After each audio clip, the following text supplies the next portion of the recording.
some stories linger long after the trail goes cold. A voice in the dark, a phone call cut short, a mystery that refuses to fade.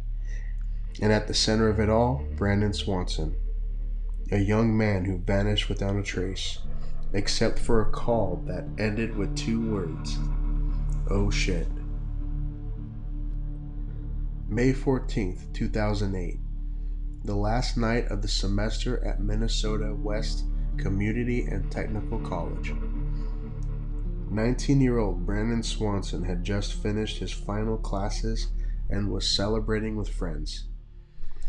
After midnight, he got into his green Chevy Lumina and started driving back to his parents' house in Marshall. About 30-mile trip through open farmland and pitch-black rural roads. But just past 1 a.m., Brandon's car ended up in a ditch on the side of a gravel road, just outside the small town of Taunton. Uninjured and calm, Brandon called home. At 1:54 a.m., he reached his parents, Brian and Annette Swanson. He told them he was stuck, but unhurt, and they agreed to come get him. Brandon stayed on the line as they drove, trying to guide them.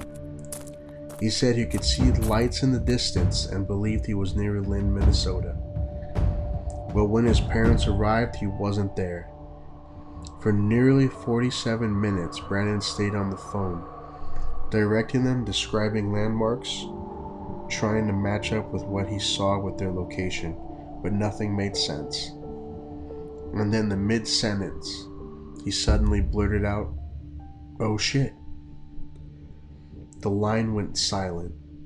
His parents called back. The phone rang, but Brandon never answered again. The next morning, they contacted the police, but early efforts were slow. Authorities initially believed Brandon had just wandered off. But by later that day, things changed. Phone records showed Brandon had been nowhere near Lynn. His final call had pinged off a tower closer to Taunton, miles away from where he thought he was.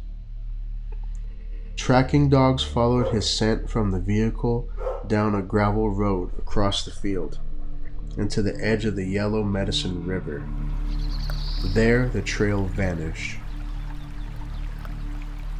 Many believe Brandon tried to cross the river and drowned.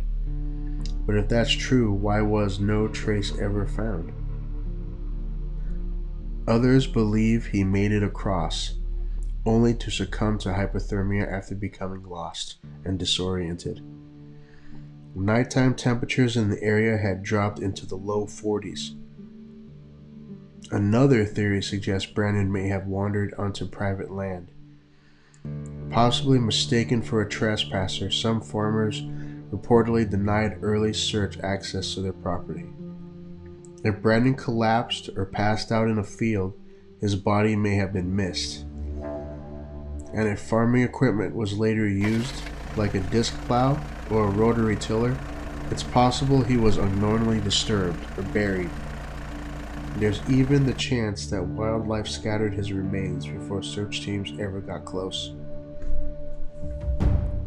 Then there's the phone. Some believe Brandon dropped it in the river, damaging it just enough to stop it from being used, but not enough to end the call immediately. Could it have been stayed, powered on while drifting in shallow water, ringing but unable to reconnect? No one knows for sure. And of course, there are darker theories.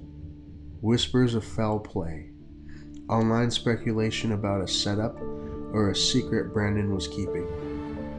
There is no confirmed evidence to support any of it. By all accounts, Brandon was a good kid, responsible, friendly, sober the night he disappeared. In the absence of answers, speculation takes root. Today, Brandon Swanson's disappearance remains one of Minnesota's most haunting cold cases. His parents helped pass Brandon's law, requiring immediate response to adult missing person cases in Minnesota. But after 17 years, the mystery remains.